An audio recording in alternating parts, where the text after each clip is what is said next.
Welcome, everybody. My name is Arvind, and let me kick things off with a few words about why we're here. But first, I should note that 9 a.m. on a Friday is a time at Princeton when students are usually getting out of bed, so I will expect a few more people to show up over the next hour or so. Computer science is more powerful today than it's ever been. And I use the word powerful for a reason. Whichever way we look at it, whether by enrollments in classes or evaluation of Silicon Valley companies, or simply the extent to which devices and software pervade our everyday lives, computer science is simply everywhere. And with this great power comes great responsibility, but by and large, computer scientists, researchers especially, have sort of responded, if we're being honest about it, to these new responsibilities with a bit of awkwardness and confusion. Traditionally, the response when ethical issues are brought up is for computer scientists to say, oh, that's a policy issue, somebody else shouldn't worry about it. Policy is sort of a code word for things I don't want to think about. That doesn't quite cut it anymore. There's a realization that a lot of these issues are deeply embedded in the research, in the algorithms. It's not okay to say how somebody else uses the technology that I'm building as somebody else's problem. That approach doesn't quite work anymore. And there is some confusion because it's not obvious, especially to academic computer scientists, exactly where to turn for help. There is not a culture of going to the IRB in computer science, and there are a lot of reasons behind that, and that's something we're going to discuss here as well today. But the question is, what do we do? Where do we go from here? Now, there is a tremendous history and a deep literature on research ethics in general, of course. Not a lot of it has made its way into computer science. What has instead happened is various subdisciplines of computer science coming up with, in a bottom-up fashion, with sort of self-regulation, norms developing more or less individually in these disciplines tailored to the norms and specific needs of those disciplines. But there is a sense that these two kind of need to meet in the middle, and there can and should happen a lot of fruitful melding of these two, and that's part of what we hope to accomplish here today. So we're bringing together computer scientists and ethical scholars, and I'm very excited about that. Obviously, this is now the first forum where anybody has discussed the ethics of computer science research, and there have been a lot of important reports or documents that have been put out as well. Everybody should be familiar with the Menlo report. We're going to be hearing about many other guiding principles and documents over the course of the day. You could talk to Ben Zevenbergen, who can rattle off a list of half a dozen of these off the top of his head. So all of that exists for sure. But what we hope to accomplish today is to make this more interactive, more personal. It would be great to hear from all of you about ethical dilemmas you face in your own research. And we've also asked the panelists to the extent possible to reflect on their own research as well. And so hopefully that can be something unique about today's event. Just a few procedural points. The hashtag is CITP talk. It's what we use for the CITP events if you want to tweet about it. We have 3 panels. The first one is going to be on the ethics of machine learning research, machine learning broadly defined. And then the second panel is going to be ethics of security research. Again, security broadly defined includes other topics like measurement and so on. The third panel will be kind of a meta panel looking at issues on how communities can govern ourselves, how do we teach ethics, etc. And the third panel will be preceded by lunch. The idea is that you grab lunch during the short break before the third panel and then bring it back to your table and continue that throughout the panel.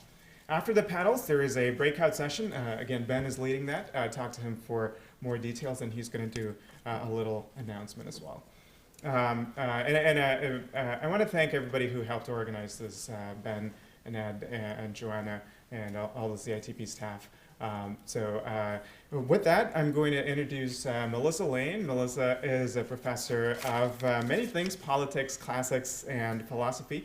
The reason she's here today is she's going to tell us about the University Center for Human Values, which is, I think, the main forum on campus for discussing ethics. And we can learn about that and also start a discussion of how technologists and researchers and computer scientists can interact productively with the center. Thank you very much, Arvind. Good morning. It's really a pleasure for me to be here today. I as Arvind said, I direct the university's Center for Human Values, which is Princeton's clearinghouse for ethics. And in recent decades, it's been focused especially on very high-level discussions in philosophy, political theory, and traditionally conceived ethics in public life. And one of the things that we're now trying to do is to move more into dialogue, particularly with the communities of science on campus. And CITP has seemed a natural partner, and over the last year we've been engaged in a number of workshops together to start to explore what further collaborations in this field could look like. So I've had the chance to learn a great deal in this partnership so far. And I wanted to offer just 3 brief reflections on the sort of state of the field as I see it coming from the ethics and philosophy side. I should say my own work in particular is in part in climate ethics and environmental ethics. And in fact, I have to go and give a lecture for our course at 11, so I'll have to miss the middle session of this in order to complete my teaching obligations. But in that field, and also in a field which has been central to the University Center for Human Values, which is bioethics, I have 2 interesting comparisons for how fields sort of with relatively new approaches to ethics have evolved. And I thought I would say a little bit about that. But first of all, I thought I would say something about just the word ethics and the practice of ethics as a discipline. So the word comes in part from an ancient Greek word for ethos, which means more habit, and in another version of the word, customs, norms. And I think what's really important about that is that in one way, ethics is rooted in community standards and community norms. It's how people understand how to navigate the world around them collectively. But then, in fact, ancient Greek philosophy also elaborated ethics into a critical discipline for questioning and challenging those norms. And so I think the first really important point to make is that ethics in IT has to really respond to both. It has to be sensitive to existing social norms, but it also can't just take those existing social norms, social goals, social policies as given, because they've already evolved in a world which is deeply marked by injustices and inequalities. And of course, new technologies may also change and challenge those norms. So the first message would be, I think sometimes people think, oh, well, just ask the community and they'll tell us what the ethical standards are. And of course, consulting communities is incredibly important, but I think one also has to be aware of developing a critical perspective, and that's part of what the philosophical discipline of ethics tries to help people to do. 2 examples of that we've come across recently. One was a really challenging and interesting workshop posted here last week on gender safety and IT design, where clearly technologies that can impact people's safety in intimate relationships are being brought into a world which is already marked by tremendous amounts of violence and domination along lines of gender and sexuality. And so one can't simply look at existing practices as the norms. One has to develop new norms in that way. The second example that I was thinking of, this was something that came to me in an earlier workshop, was there's an idea in social psychology of what's called disattendability, which means that you think that you can sort of go about your business and no one is tracking you or paying particular attention to you. And that's also been the case even where, technically speaking, you could be tracked, but you just expected that no one, in fact, would ever bother to track you. And it's that kind of norm which is actually now being violated when people use technology to single someone out in a particular way, whether through GPS location or some kind of social media intervention. But that was a norm that people weren't even aware was a norm. Nobody knew that word, disattendability. It wasn't something that we even talked about as a social value because it was just taken for granted as sort of part of the furniture of our social world. And so now we both have to begin to identify what is that norm, and then we have to begin to identify, well, what are the proper standards by which it can be protected. So my second point is about ethics as the responsibility of researchers and also as the social responsibility of companies. And here I've learned a great deal from reading Matt Salganik's forthcoming book, who's really pioneered discussions, I think, in an important way in this space. Again, actually, when I became involved in the environmental ethics field, there were some very interesting discussions with oil and gas companies. This is back in the late 90s and in the early 2000s. And the oil and gas companies initially were, again, similarly sort of wanted to say that's a policy question, questions of human rights violations around areas where they had installations, for example. That's just as one example. And then a number of companies began to see, no, actually, we have to start to have those conversations ourselves, and we have to see outside critics as potential witnesses and important critical voices, and realize that they can be a kind of mirror for the company, not something to be sort of held at arm's length, but to find ways of dialogue. Of course, that's not always easy. Outside critics are very rightly concerned about being co-opted. So, you know, there are a lot of things to learn about how that works. But again, there are other fields which have, you know, recently in recent decades confronted this and tried to work with it. And so finally, the third point that I was going to make was just really about the evolution of a field. You know, so I think these foundational reports, the Belmont report, the Menlo report, the IEEE standards, you know, clearly this is a field which is kind of in formation. There's been a lot of important work done by many people in this room and elsewhere. And I was reflecting on the evolution of bioethics, which similarly really only was invented as a field in the 1960s. We know who invented the word. We know how the word began. You know, it's really a very new field. And that was, again, an example where people suddenly saw technologies threatening and challenging basic ideas that they had about what it was to be human. People said, wait a minute, suddenly technology is moving into spheres where it's never been active before, and that's really changing our fundamental outlooks. In that case, it's actually very interesting. I was looking at a book on the history of bioethics. The initial players were scientists and theologians. It was seen that theologians were the custodians of what it meant to play God, to not play God, and those conversations. And then it kind of moved from theology into other forms of philosophy and became professionalized, especially for people with medical degrees, but interestingly, both for practitioners, so for doctors, bioethics is an important field, but also for research scientists. So there was a sense of a kind of professional identity that spanned where you might be in the field, whether you're a researcher, whether you're a practitioner. Still, bioethics became a frame of reference that people were expected to recognize and to articulate. Now, I think bioethics has stayed a relatively confined social debate. There are very important institutional players, the Hastings Center for Bioethics, and many now professors, fellowships, national academies, and so on. But I think one would say that with IT, IT touches more people in an everyday way even than bioethics. And so I think one has to expect that there's going to be much more widespread public debate and public engagement than even these other fields with which I'm familiar, corporate ethics, environmental ethics, bioethics, have experienced. And so I think that brings me back full circle to where I began, which is it is the importance of public dialogue with communities, but also recognizing this importance of developing the ability to take a critical standard and to intervene in ways which will improve society and not just kind of meet a minimal bar of actually being acceptable wherever the social norms might seem to be at a given moment. So thank you very much for the chance to speak and to be with you today, and I really look forward to the conversation.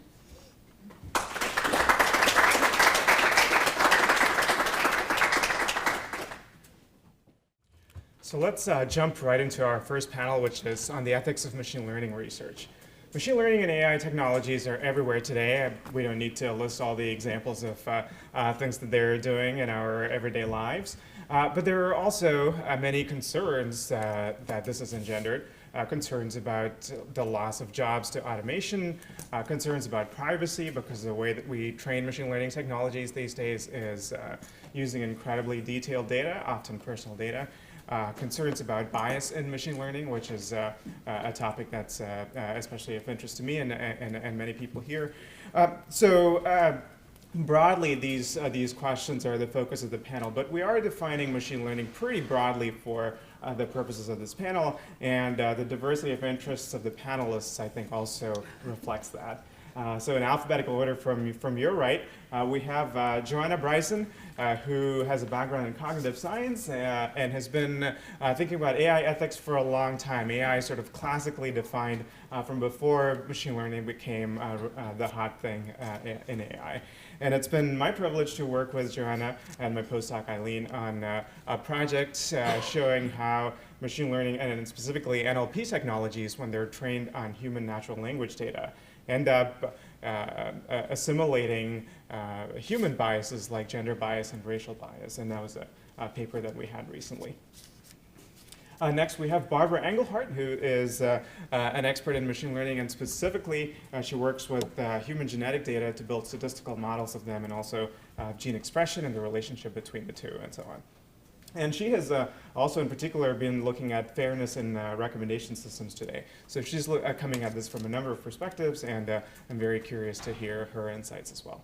And then we have Matt Salganik. There are a number of things I could say about Matt Salganik, but I'll say that I never thought I would learn so much about computer science by talking to a social scientist.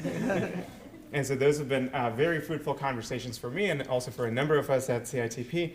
And in particular, he has a new book coming out, a very ambitious book that compares and contrasts data science and social science and also tries to unify their perspectives. And so he's going to be talking about ethics at the intersection of data science and social science. He's also on the Princeton IRB, and so that's another perspective that he's going to be bringing into this as well. So we'll start with short talks and or opening statements from the panelists, and we'll go in the same order. Joanna, if you'd like to come up.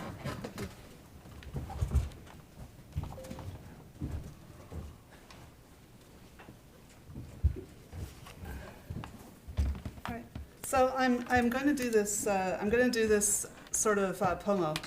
So I'm going to show you a talk that I actually wrote originally. I had the privilege to speak to the European Parliament and the OECD, but only for 10 minutes on a panel kind of like this about 6 months ago. So I'm going to show this to you, and then sort of talk about how I got to being here, because one of the things we're supposed to be talking about is how our own research has led us into research ethics issues. So you guys suddenly changed minds. Okay, all right.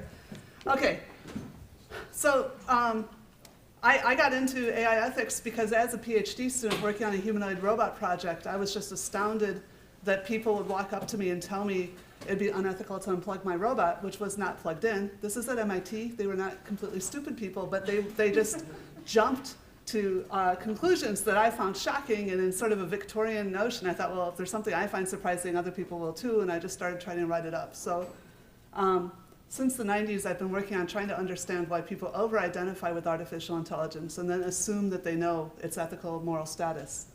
And right before I got asked to do these things in Brussels and in Paris, the thing about legal persons came out. So we're actually having a meeting on this. Bender is the lead. I think I'm the co-lead with him on this meeting next week on exactly this question, but it's not the whole topic of this talk. So let me go forward. Whoops, that's the end of the talk, my mistake. Let's go back. All right, sorry. All right, so the first thing I usually am asked to do is to define artificial intelligence, and I will do that here too, even though I realize that most of you are computer scientists. It's important to have one definition. That's one thing I learned about Chicago. So even if this isn't the only definition, for the purpose of this talk in the 10 minutes I'm going to go through, this is how I'll think about intelligence. So first of all, what is intelligence? It's trying to do the right thing at the right time. And that requires a set of context. So this is if we're thinking about animals as well as machines. You have some kind of context that can be perceived, and then you have a set of actions that can be performed, and you have association between these. And so if you improve any of those aspects, whoops, I forgot the bill. This has been a couple months since I did this version. If you improve any of those aspects, then you have a win. And so artificial intelligence is usually a term used to refer to things that do just one of these, like it helps us find new categories in data, or robots allow us to perform actions that we as individuals might not be able to perform. But machine learning is just a way to use large amounts of data to create AI, but you can also hand code AI. All right, and then the next thing I usually say is that general intelligence is a myth. There's a huge fear of artificial general intelligence, which is actually, again, kind of a weird confusion between expecting that any kind of intelligence will necessarily be like a human, and that any kind of intelligence, if it gets good enough, will be able to spontaneously handle any problem. And that's a confusion between mathematics and computer science, because computation is a process. It takes time, it takes energy, and it takes space. And so we're never going to just suddenly, magically be able to think of every possible plan. There's actually more, I think I have that in a slide. We'll get there in a minute. All right, so back to the meta level here. So finding the right thing to do at the right time is a problem of search, and the fundamental problem of search is combinatorics. So, and this is the one I give when I don't think I'm in an audience full of computer scientists. Normally I would give you guys numbers, but the idea is, even if you could only do 2 things, like go left and right, an instant later you can do 4 things, an instant later you could do 8 things, and all of a sudden you get from this to there in just 9 months. That's incredible, right? That's just incredible. And so machine learning, as I said, it's exploiting existing search. So that's why Eileen's and Arvid's in my paper showed that the things that are useful for doing things like web search, these word embeddings, they also contain the biases humans have, because they're only existing are the same search that humans already have done. So the reason we're the ones with the laptops, and I think I say this, the reason we're the ones with the laptops and not the other chimps is because we've gotten really good at sharing the results of our individual computations. All right, so language is really the big key. All right, so, and then this is where I don't tell science. I showed this to non-academics 6 months ago, but just to, again, this is the paper that just came out in Science 2 weeks ago, I guess now, maybe 3. Where we showed not only could we replicate the implicit association task, which is a psychological study that shows about that we have trouble, we have some things we find easier to associate than others, which unfortunately include stereotypes such as the gender bias, the assumption that women are closer to domestic words and men are more associated with career words. But the same thing that replicated that bias, which grabbed all the headlines, also replicates, 90% correlates with 2015 US labor statistics. Okay, remember this is a scraping of the World Wide Web, so it's not even just the US, but it is English language. And of course 2015 is only 1 year. There's a lot of language, although we know there's a lot of recency on the web. But 90% correlation, I mean, come on, that's insane. So I will just keep going because I know I'm taking the 10 minutes. Okay, now on to the thing I was worried about. This doesn't imply that AI is human or even a moral subject. All right, a moral subject is something that's either a moral agent, which is responsible for its actions, or a moral patient, which is something we need to take care of. So ethics is the way that society defines and governs itself and ensures group level stability. I'm sounding like a theoretical biologist, but I'll just assert these things. All right. AI and ethics are both authored, all right? They're cultural artifacts. So there is no one place that AI belongs in one ethical system. There's an entire diversity of things that we could do, and so the question is, which ones do we want to do? We can both write AI to an ethical standard, and we can write our ethics to incorporate AI. And that is literally what the European Parliament is proposing to do right now, is to decide whether or not to just stick into the law that AI can be a person, a legal person. All right. So I argue that our authorship gives us a fundamentally different kind of responsibility from relationship to other evolved systems. A shocking number of people assume that it's because I'm not a mother that I don't understand how I might need to pass on moral responsibility to AI. I mean, this is astonishing. This is also similar to people who say, we have learned from feminism and the civil rights movement that we shouldn't exclude people from being people. And so if you've learned from the feminism that a robot is as much like a white male as I'm like a white male, then feminism still has work to do, okay? And I could say the same about civil rights. So anyway, yes, we make a decision to have a child, but we don't get to choose how many eyes she has, or how many limbs, or if she uses laser radar, or if she has wheels, right? And we certainly don't get to say, unfortunately, however well we bring her up, that she is not going to feel damaged if she loses social status, right? That is something that's fundamental about being a social animal, and it's true of all the other species too, but we don't have to build it into AI. So a lot of the things that make things moral patient, that make humans moral patients, are things we can exclude from AI. For example, just mortality, that we can back up AI offline into the cloud, right? So basic differences. Okay, so what are people for? Can we replace them entirely with AI? Should we build AI that would be obliged to? And I argue no. This is normative. This is not, like I said, science can't tell you the answer. This is just me arguing. Our ethics and even our aesthetics evolve to perpetuate the society that defines them. And I don't think there's a coherent way to use these to eliminate human interests. I just don't see a reason that we should do this. But believe it or not, there are people on the internet that call me humanist as like sexist. Not I think it's a compliment to be a humanist, right? But all right. So yeah, for millions of years, intelligence, consciousness, agency, language, morality, and divinity have all been seen as correlated, right? But correlation is not causation, and we can understand why there is confusion because historically, intelligent, exactly, this is our paper. Intelligent has meant conscious, has meant possessing language, has meant moral patient. But it hasn't been a necessary relationship. It was just something that we were the only ones with language, and so we just assumed it was okay to eat animals, right? That was so. The UK's EPSRC, the Principles of Robotics, have been online since 2011, assert that robots are ordinary products. Their authored machine nature should be transparent, and the responsible parties should be identified by license, as with automobiles. So there's just 5 principles of robotics. The other thing I'll recommend to you is the British Standard Institute has already a standard on the ethical creation of robots. People are much more worried about robots than AI. This is one of the reasons I'm impressed by the European Parliament that's focused on AI, not robots. And let's see, I think I should keep going. What was I going to say? Oh, this is also being incorporated into the IEEE standard that Arvin already mentioned. Okay, robots cannot be legal persons because authoring capacity for suffering is incoherent. So one of the foundations of legal personhood is that we already had a bunch of things we did to people we thought were bad, right? We threw them in jail. We deprived them of liberty. We deprived them of their property, or we even tortured them sometimes. But we're over that, hopefully. Anyway, it doesn't make sense to author something in order to be able to respond to those sorts of the whole point of those forms of punishment are that there's something that humans inescapably don't like.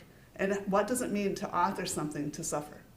So this is my argument that we can't coherently. We could tomorrow declare that in the law, but we'll just make a mess. We won't have something coherent. All right. So and finally, I just said that. So human law relies on suffering as a deterrent. Okay. So and then finally, what is employment? I don't think that AI is actually something. Is this final? I don't think that artificial intelligence is taking all the jobs. I think the real fundamental problem is actually wealth inequality, which creates political polarization and means a lot of people, there's just not enough redistribution happening. But as long as people have money, we tend to spend it employing other people. So I think that's the main problem. And I don't think it's the problem of AI taking jobs. AI and the rest of, I don't actually believe this as much anymore, so I should have taken this out. But it is something that I learned from an economist in London.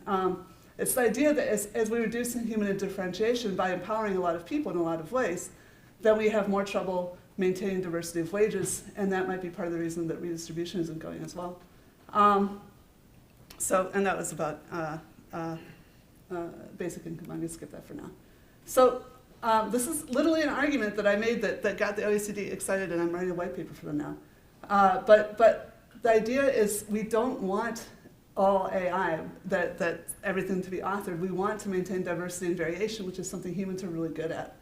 If you don't have variation, then you can't respond to changes. You can't respond to challenges, right? Less variation means less robustness for addressing underlying change, although of course too much variation just gives you entropy. You can't hold on to good ideas if you find them, so there's actually a sweet spot.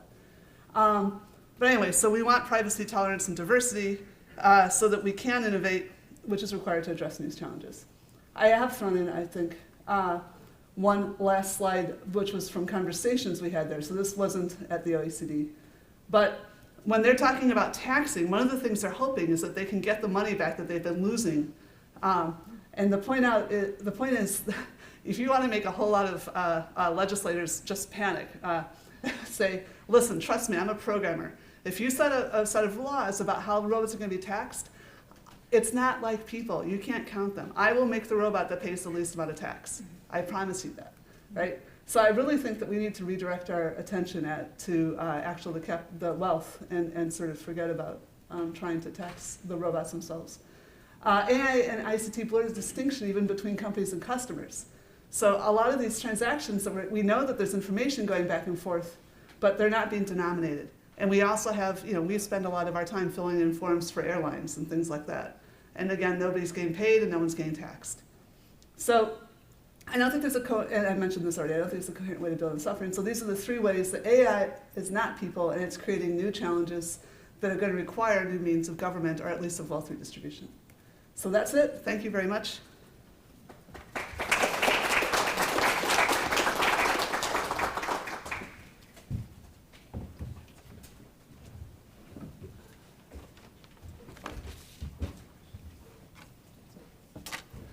Okay, hi, I'm Barbara Engelhardt. I'm a professor in machine learning and computational biology here at Princeton.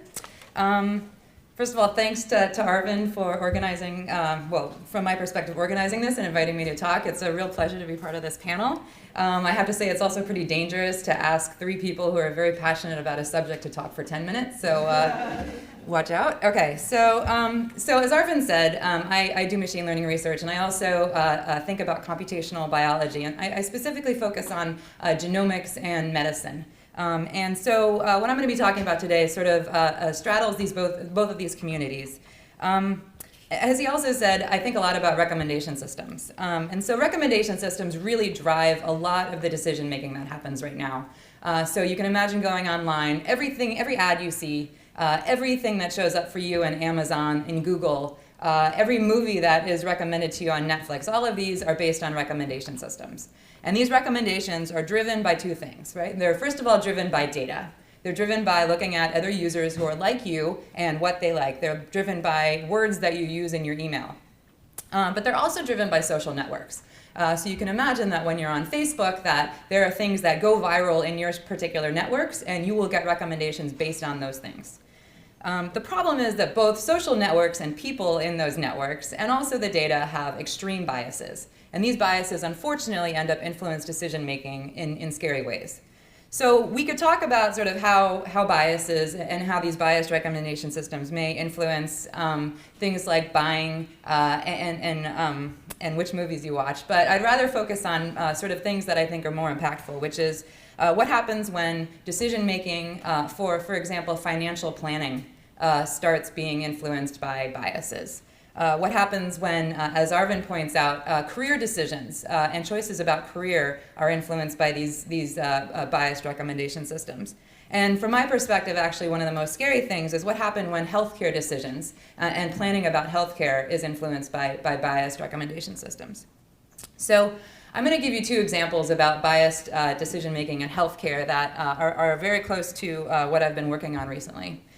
So right now we have access to patient records from a lot of different hospitals. Some of these hospitals are in very wealthy neighborhoods, and some of these hospitals are in more diverse neighborhoods.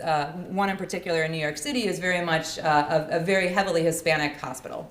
And so we can think about using the data that we get from these hospitals to build recommendation systems. So, for example, we can model for a doctor, for a patient, what the best way to treat males and females, older males and females, for heart disease are.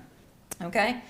So this is actually an interesting problem, right? Because actually males and females, the symptoms for heart disease are quite different. The treatment is quite different. And in fact, women end up going to the doctor much later because the symptoms are much different than males. The treatments are, I say much different, but they're a little bit different, okay? So, when a male and a female come in to be treated for heart disease, we know from prior data, and we know because doctors have studied this, that actually the symptoms are going to show up differently. The probability of diagnosis is going to be a lot lower because the prior on women having heart disease is lower. But the treatment has been different. So if we think about actually a computer giving a recommendation to a doctor about how to treat a woman with heart disease, it will be fundamentally different than the way that they treat males. Just just because it's biologically different. The problem is that we don't know how to separate the actual biological difference from the biases in the data. And this is where it gets really tricky. So now let's think about, for example, a pediatric oncology, so children with cancer.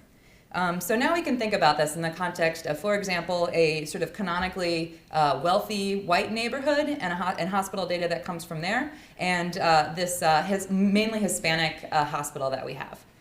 Okay, so this is where it gets tricky, like I said. So fundamentally, I don't know of many cancers that are treated differently in Hispanic versus white kids. Okay, let's just start out with that. I don't think there's a biological difference. But the fact is that because of different financial concerns, because of different stages of cancer that these children present with, so historically, Hispanic children with cancer show up to the hospital at a much later stage because of concerns about health care or just inability to pay for the treatment.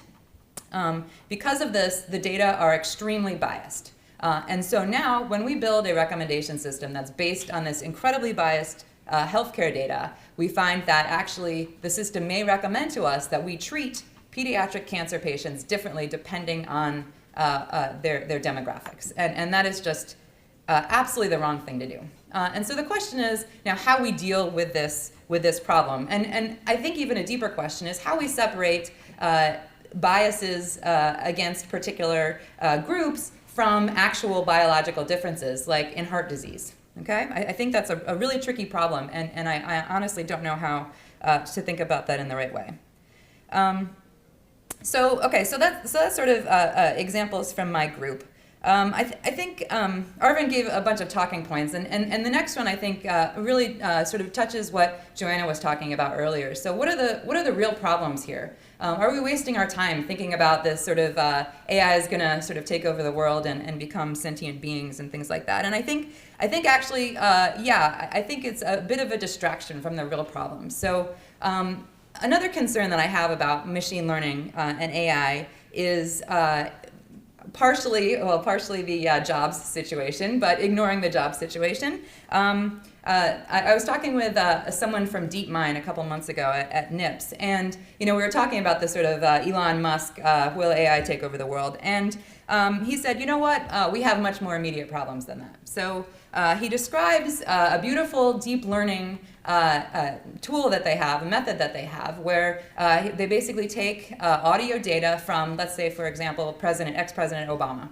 Okay? And given this data now, they can type in a sentence. And they can have that sentence read in Obama's voice perfectly. Okay?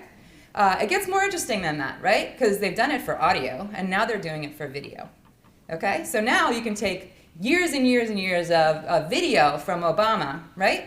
And they can now describe a situation where he's talking, he's giving a speech, he's making some comments, and they can generate this perfectly. And it doesn't have to be real. It can be anything. We need to focus on things like this, where we can make up stuff and no one knows the difference. That makes me very, very nervous. They say this video technology will probably be realistic within 5 years, and that's very scary. I think, let's see, some other things that I think we need to think about and how to deal with this. So technically, I think unbiasing, debiasing data is a very difficult problem because of the problem that I talked about, where some biases are actually a good thing, right? We want to treat males and females differently for heart disease. I think I learned about this problem actually when I was sitting in on a DARPA review in 1995 or something like that. Of my then advisor, Daphne Kohler. And it was an amazing conversation. They were talking about failures of machine learning in helping the government do their work. And one of those failures was, we gave you a bunch of pictures of tanks and not tanks. And we wanted you to tell us, given a picture, whether there's a tank in that picture. And it didn't work. It absolutely didn't work. Every time you saw a picture, it basically almost always said there's a tank in that picture. What's the problem? So they looked a little bit at this data and figured out that actually all the pictures of tanks had clouds in them. So whenever there was a cloud in the picture, it says that there was a tank. So this is my first exposure to sort of how bias influences these decisions. Bias influences classification for sure. So at a really high level, one question is, can we find biases in the data like this? Can we figure out what parts of an image, for example, are actually predictive of these sort of things, like tanks or not tanks, and get rid of the things that don't count, like clouds? So I should say I have two really phenomenal students right now, grad students right now, that are working on thinking about methods for unbiasing data. So in particular, what they do is they basically use a adversarial deep learning approach. And the idea here is that they basically describe images, for example, images on a particular data manifold, and they make sure that they give a huge diversity of images in that manifold to make sure that that the data that they have actually covers the full distribution. So in other words, they will show images of tanks with sunny days, just to make sure that these exist in the actual training data.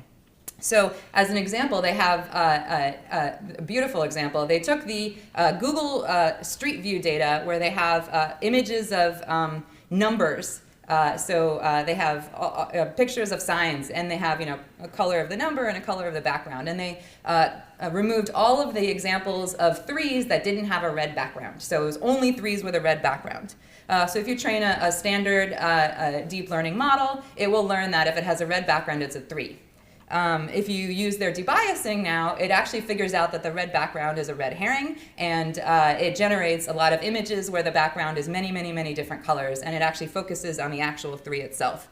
It's working beautifully. I'm really excited to think about moving forward on particular data sets with ideas like this. I think it's a first step in a really, really, really long process, though, to be very clear. So work like this, I think, is actually gonna start thinking about how to debias these data sets, and actually applying this kind of approach to this sort of example that I gave you before of the mainly Hispanic versus mainly white hospital system. I think would be really interesting to see how it worked. And so finally, the question, actually Matt and I were talking about this a little bit before the panel, but one question that I think is going to be particularly difficult is how to teach ethics. So there's a lot of research that says that people who are more engaged in ethical research are the ones who tend to understand their own biases, and conversely, that those who are not engaged in ethical or in research on ethics are less aware of their own biases. I don't know if this is true or not. You ethicists can actually probably speak to that better than I can. But in machine learning, there is a real fundamental community problem, I would argue. And I'm not going to say this too strongly, but the main conference in machine learning is NIPS. I've been going to NIPS since 2001. And it's been 13% women since then, and minorities is even worse. And I think this is a real shame, and I think it's partially a problem of the community. I think it's not a very welcoming community in a lot of ways to women and minorities, and I hope that things like Women in Machine Learning can fix this. And I should say it's not just community attitudes, it's tradition. So Matt told me I should say this, but in the deep learning vision community, the canonical image that you run your new image classifier on, or whatever it is a vision is an image from Playboy, and generally it's cropped at an appropriate level. But 18 months ago, shockingly, at a deep learning workshop at NIPS, it was not cropped at an appropriate level, and he said, you know what, you guys are going to be offended by this, but this is just tradition.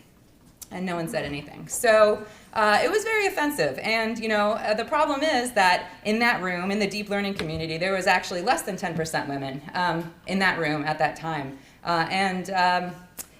So things like this still happen. And I just want to say that I don't know what the answer is in terms of teaching ethics. I think, like I said, it's a community problem in machine learning, and I'd really appreciate people giving suggestions to us as a community about how to deal with this.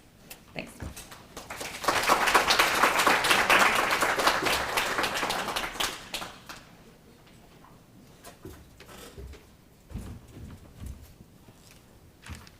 Okay, wonderful. Thank you very much to Arvind and all the organizers. I think, as we've heard from the first 2 talks, there's a lot of challenges for us to face, and I think by getting together, we can all face them better together. I am neither a machine learning researcher nor an ethicist, so I find it a little strange to be on this panel. But as Arvind mentioned, I think the way I ended up here is the book that I've been working on. It's called Bit by Bit: Social Research in the Digital Age. And it's for social scientists who want to do more data scientists who want to do more social science, and anyone interested in the hybrid of these two fields. And so as I was working on this book, I became increasingly focused on ethics, because that seems to be a big challenge that people working in this area face.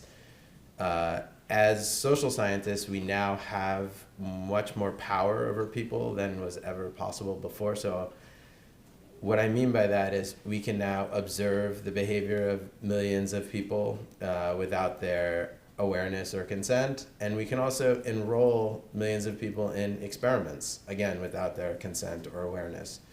So on the one hand, this power can be used for good. We can learn a lot of important things about the world. On the other hand, this power can be used in ways that are probably a little inappropriate. So the question is to sort of figure out how we can take advantage of what is now possible in a responsible way. And so the book, and what I'm going to talk about today, draws not on my experience with machine learning or my experience with ethics, but my experience sort of working as a computational social scientist and some of the problems I see people in this field running into.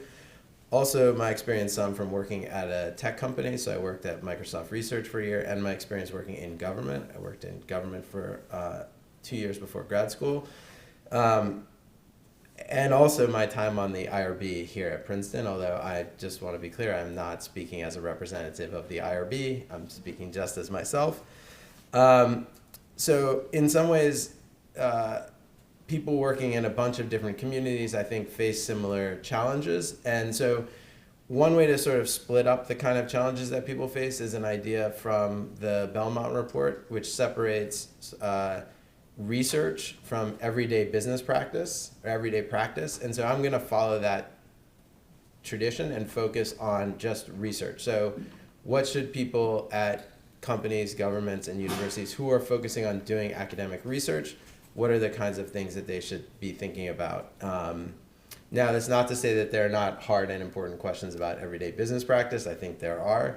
But for the purposes of this talk, I'll focus mostly on the researcher community. And I should also say there are people who are increasingly unhappy with this dichotomy, which I think is probably appropriate. One of the challenges we're seeing is that these two spaces are blurring together more, which creates a lot of uncertainty about what norms and rules should be followed. But now, thinking about researchers, I see sort of two main cultures: the social science culture and the data science culture. So the social science culture, speaking very broadly, is a very rules-based culture. So we have IRBs, institutional review boards. They have rules, lots of forms. And the process of ethics for many social scientists is really a process of filling out forms. Now, data scientists, on the other hand, seem to have a very different culture, which I would call much more an ad hoc culture, which is not to say that there are not data scientists who are thinking about these things, but often they are thinking about them individually or in much smaller groups. And so a data scientist trying to decide what to do might think about it, introspect, and then decide, which to a social scientist seems strange that there's no form filling involved. So I think that increasingly both of these cultures, the rule-based culture and the ad hoc culture, are not serving us well. I think that because things are changing very quickly, both of these cultures struggle to deal with rapid change. And so in my book, I argue for a more principles-based approach. In addition to, I'm not arguing that we should get rid of the rules that currently exist, but as researchers, when we think about what we're doing, we should try to focus much more on the principles that guide our actions rather than the specific rules that we're following. And by moving to a principles-based approach, I think it has a lot of advantages. One is it helps us reason about situations which haven't existed before. So a lot of the rules that currently exist for social science were written a long time ago when a lot of the capabilities that exist today did not exist. And so they're very naturally not going to serve us super well for things that were hard to imagine when these rules were written. To be clear, I think they've stood the test of time quite well, but the world is changing a lot, and the rules are very, very slow to change. So the second advantage of this principles-based approach is that it makes it easier for us to communicate our reasoning to each other and to the public. So I think increasingly as researchers, there are things that we want to do and think are appropriate that some members of the public might not like. So Melissa talked about the importance of taking a critical approach and not just sort of accepting ethical standards as they exist, or as they exist for a small number of vocal minority who complain about things. And we also have to take a role in sort of trying to shape what we think these things should be. And so that requires being able to explain what you're doing to people, and that a rules-based approach is not going to help with that. Like, if a computational social scientist does something that someone doesn't like, that person says, "Why did you do that?" And they said, "Well, I was following the rules." That's not a very compelling explanation. It's not likely to move the norms in a place that we think maybe they should be going.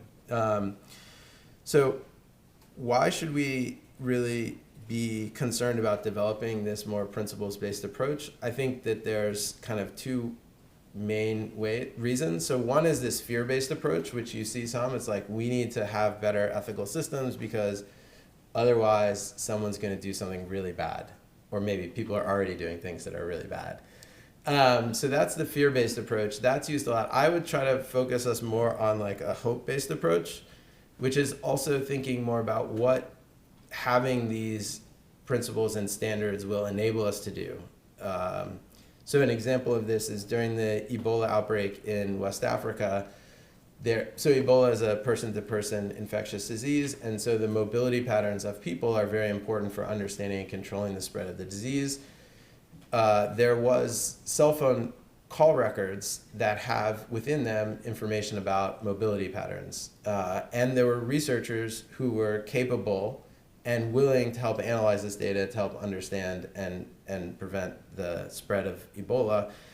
And the access to that data was bogged down and complicated by the ambiguous ethical and legal situation there. So we have researchers who want to work on a problem of societal importance, who are capable of doing it, and that work got delayed and because of this ambiguity. And I think there are a lot of ways that we could have had norms and standards in place that would have allowed this research to happen. So for computational social scientists, I like to try to keep in mind that what we're doing is not just preventing bad things, but also enabling good things. And I think there's a lot of stuff that we could be doing as social scientists that we are not currently doing because of the ambiguity that exists. So thinking now about this more principles-based approach, and it's sort of taking the rules that exist, abstracting sort of one level to the principles that help create those, and then even beyond that, abstracting to the more ethical schools of thought that help generate these principles. And so here I think we are lucky that we don't have to make up the principles ourselves. That I think we could if we wanted, but a lot of people have already thought about that a lot. And so I think we can adopt principles that have been developed by bodies of experts in the past. So they are from the Belmont Report and the Menlo Report. They are respect for persons, beneficence, justice, respect for law and public interest.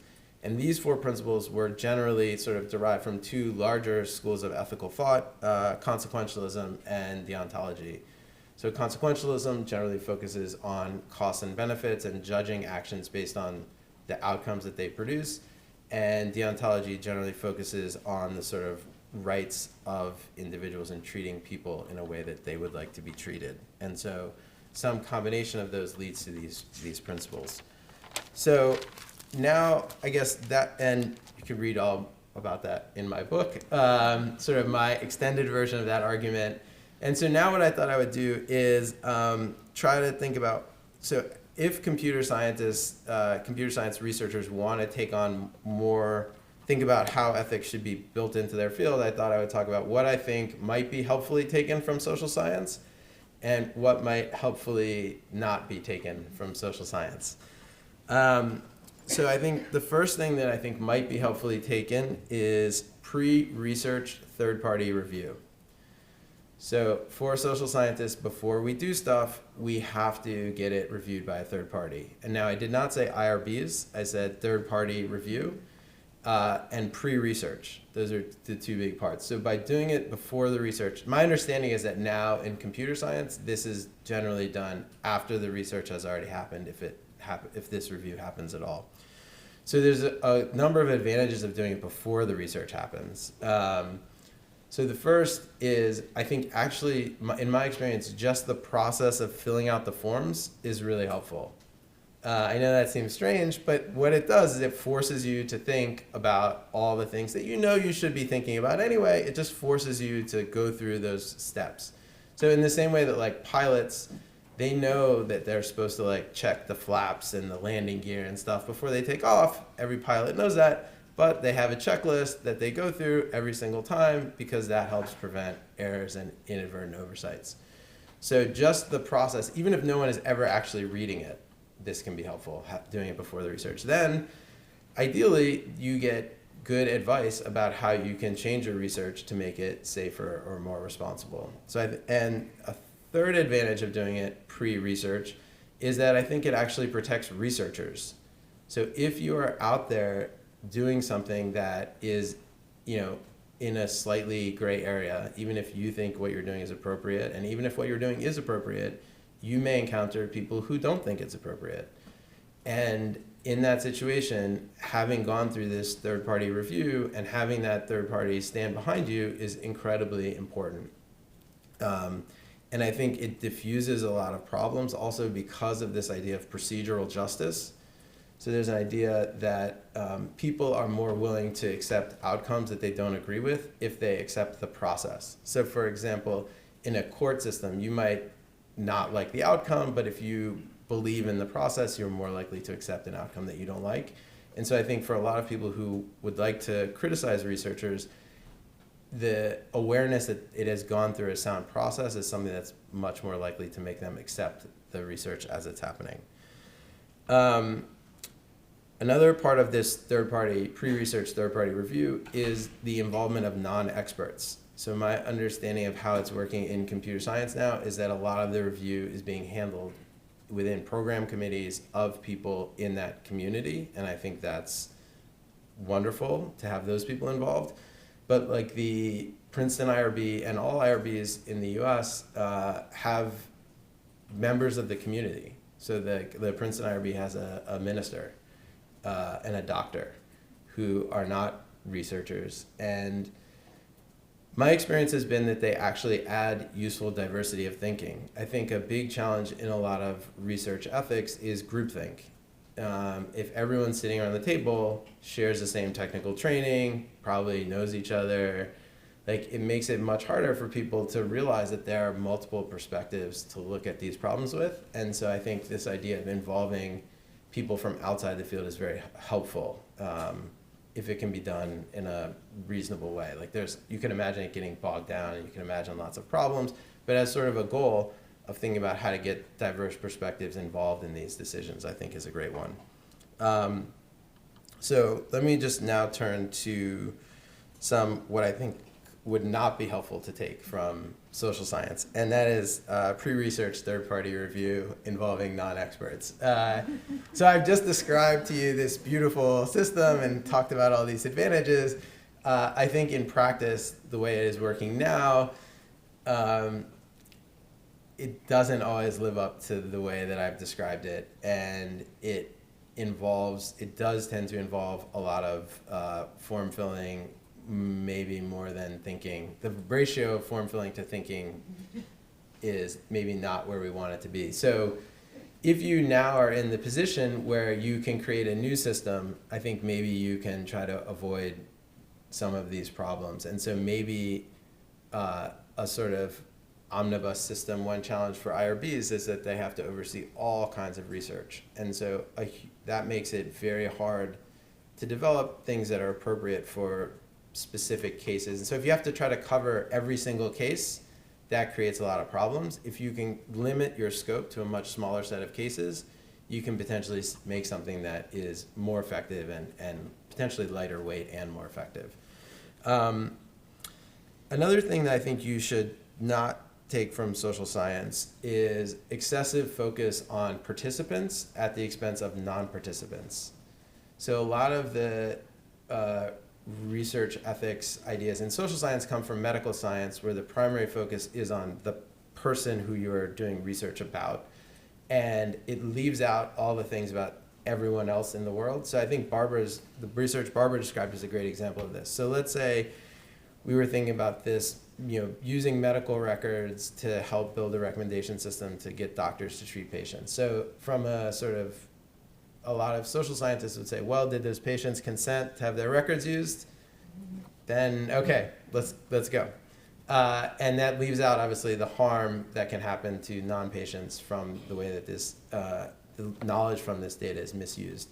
So I think social scientists really struggle to think about non-participants, and I see a lot of the challenge that computer science research is dealing with non-participants. And then the final thing that I think you should not adopt is seeing ethics as a burden and not an opportunity. So I think a lot of social scientists, because of the form-filling nature of it, tend to think of, no one wants to be unethical, but they're like, ethics is just this thing we have to do, and it's IRB. But one of the things I've noticed that I think is very exciting about computer scientists is they seem to take it on as an opportunity for more research. So Barbara's doing research, many of you are doing research about how to debias and deal with these problems. And so I think to the extent that you all can see this as an opportunity and not as a burden, it's much more likely to be adopted by the community. So thank you.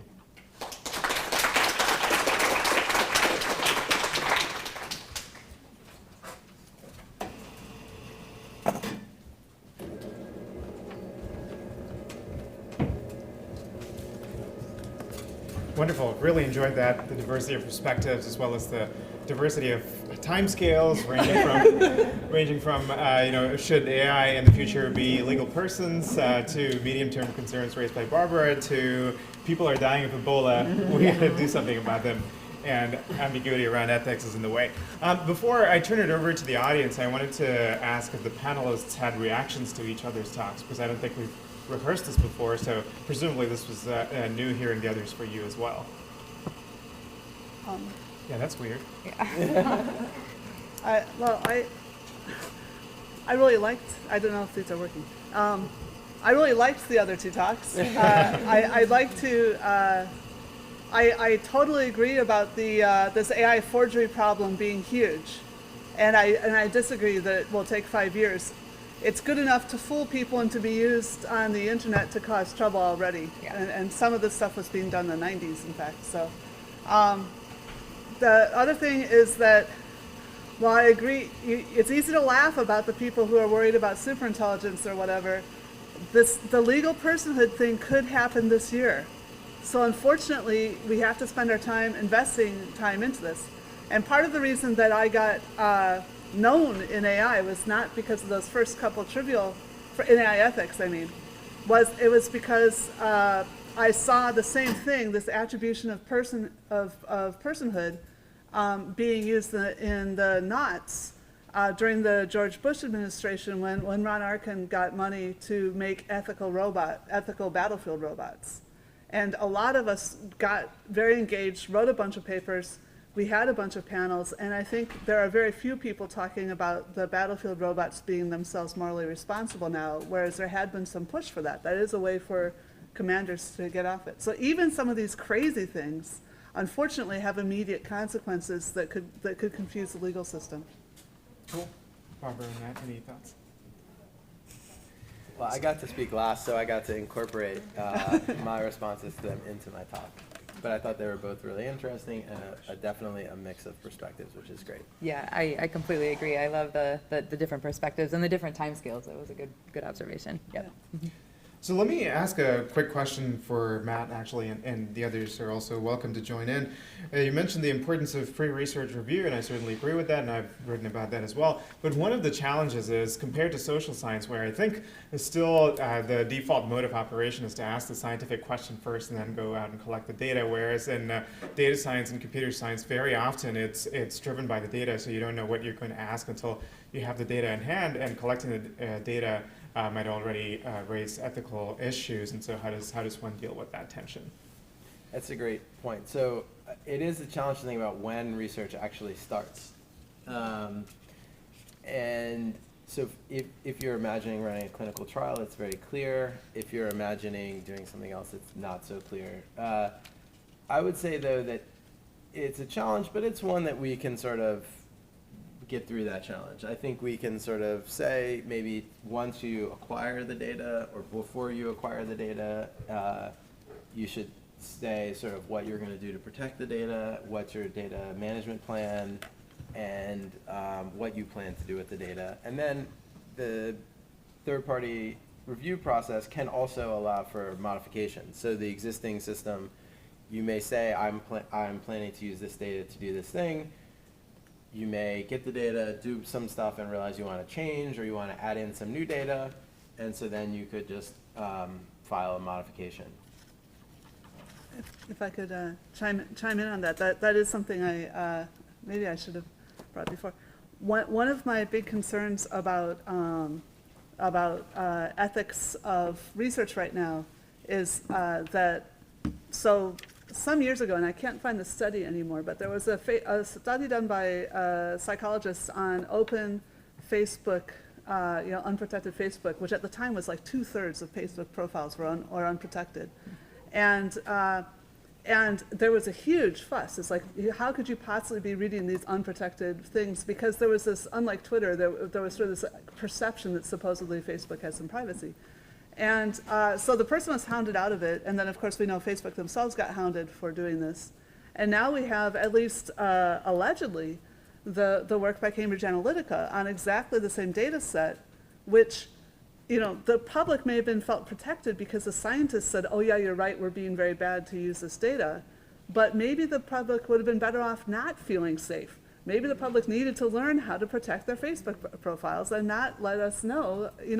From what I understand, they took Big Five personality profiles that they'd already gotten as a Facebook game. I played it, and I thought they did a stunningly good job of diagnosing the problems that myself and my close friends had that were willing to share what their diagnosis had been.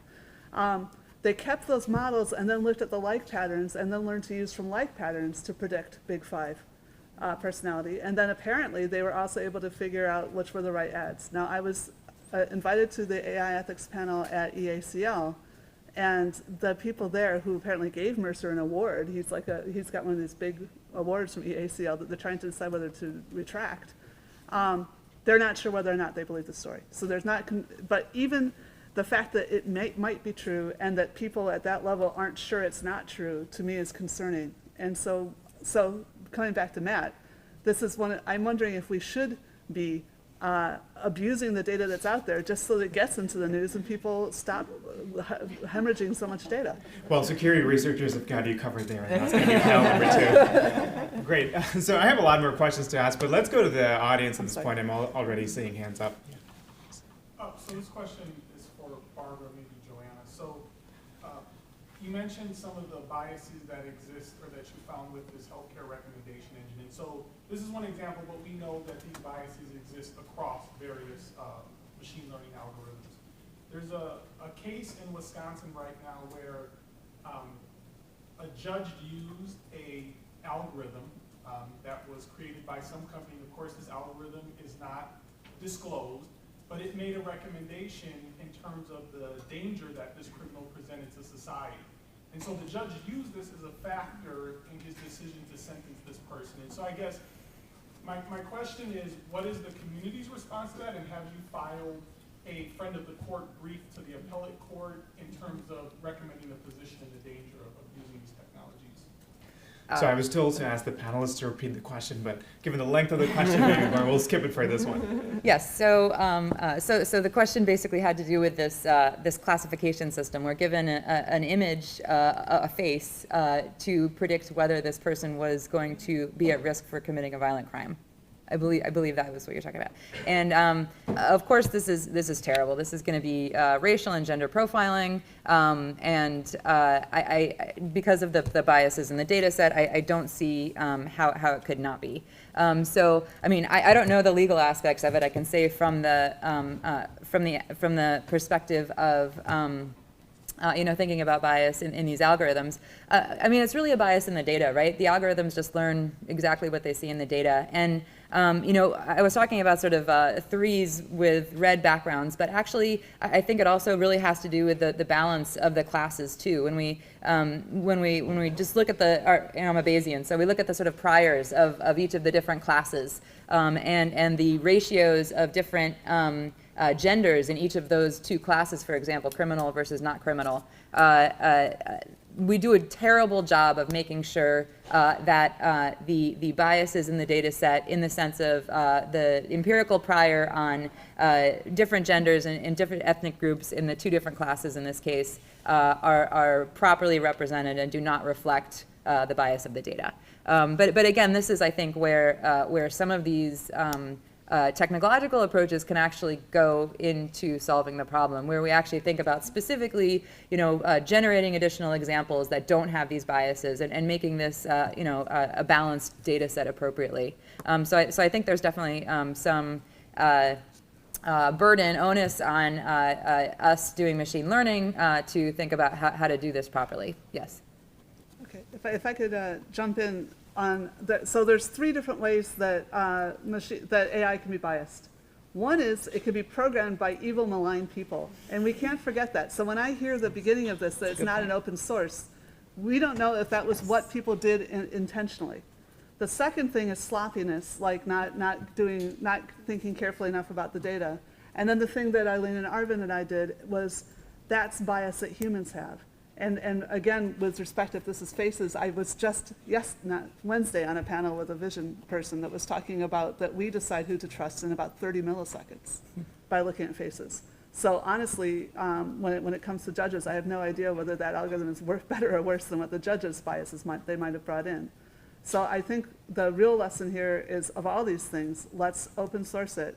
And I totally agree with Barbara. It's possible that we will actually be able to use AI to come to better conclusions than the judges were making in the first place, less dependent on lunch. But we really need to be careful about it, because it is opening a single point place where hackers or corrupt people or bad people can introduce their worldview. So that is one of the concerns.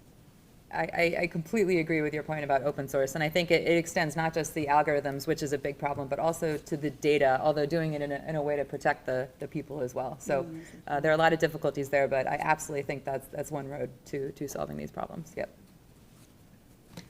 No? Yeah, sure. So this is for the whole panel.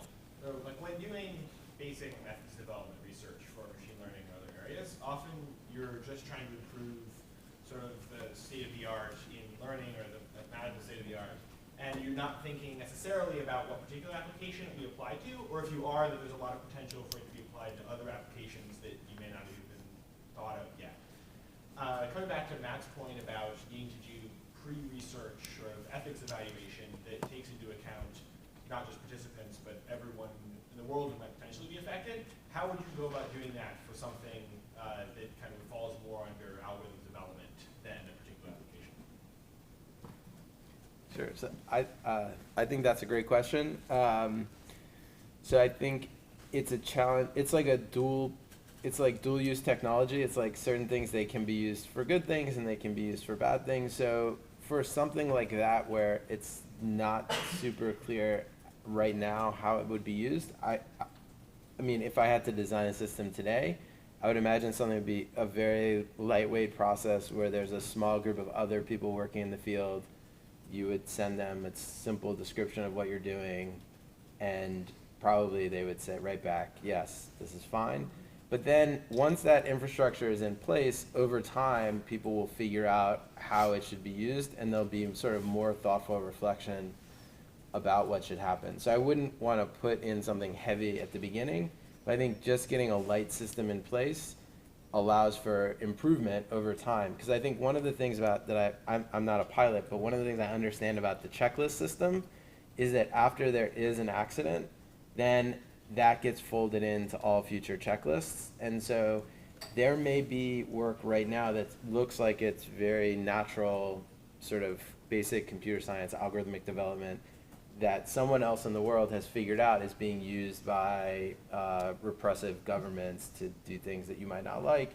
And so then this group of experts could sort of collect up those examples, and if you write in, oh, I'm trying to develop this deep learning thing, they could say, oh, here's a paper that shows that this kind of deep learning thing is used by dictators, and then I guess as a first step then you would at least have more information to make your own decision.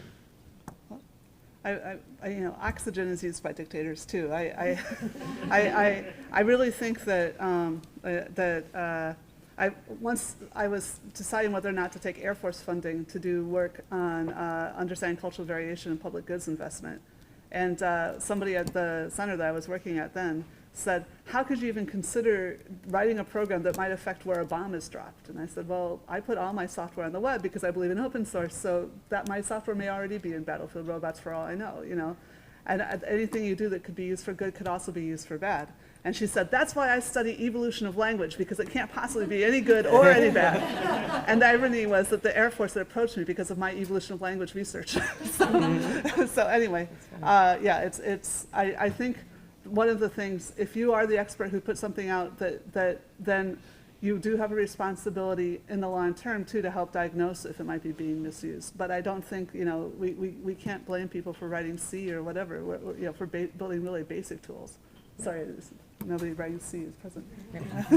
I mean, from the perspective of building these methods too, I should say sort of canonically, you know, after, again, going to NIPS for many years now, it seems like the way that machine learning research progresses sometimes is, you know, we have beautiful method A and or model A, and we have beautiful model B, and we publish a paper that's A cross B. And then as soon as we build this model, we think about what it can be applied to. So you're right. I think a lot of these models are driven by sort of the excitingness of putting these two ideas together and seeing what happens. And I think that we don't think through very carefully what happens. And you know, the example, I'm going to sort of shoot myself in the foot here, but you know, that's effectively what we did for this unbiasing method. We put two really cool ideas together and figured out that it worked very, very well for unbiasing data. So you know, I should say that I don't think we really understand what we're doing when we're doing it. So Eileen? All of your talks were very interesting, and at the end I realized that when you were talking about AI or machine learning, you saw it as a separate component. It was like AI versus humans, but you didn't think about the intersection. For example, in the future, if AI gets cognition, then we will have ethical problems. It will become a moral being. So, but that's in the future. But we have immediate problems at the intersection of AI and humans, where humans are enhanced by AI or they are enhanced by cognitive systems and so on. So, who is accountable for those systems? Let's think about like the new medical research where they're trying to implement eyes to blind people. What about visual bias in that problem, for example? Yeah. I think, yeah. I don't know the answer. Yeah, these things about sort of what are the effects on society and non-participants. This is something that social scientists, I don't think, have a lot to contribute in terms of our ethical thinking, in terms of how we would study what the effects of this might be. Some of the tools of social science could be effective. Well, particularly, as I said, I think political science. You know, government is how we crowdsource our ethical system. You know, that's how we get legislation written. That's how we get wealth redistributed, and I think that's why I was making very specific recommendations to ensure that there is never such a confusion that the machine might be one of the moral agents. It's not that it can't be; it's that it shouldn't be, and that we should try to work to make sure that the lines of control are clear. There's actually a brilliant. I'm so bad with names. Jorn Vandenhoff. And Philip, I'm getting their names wrong.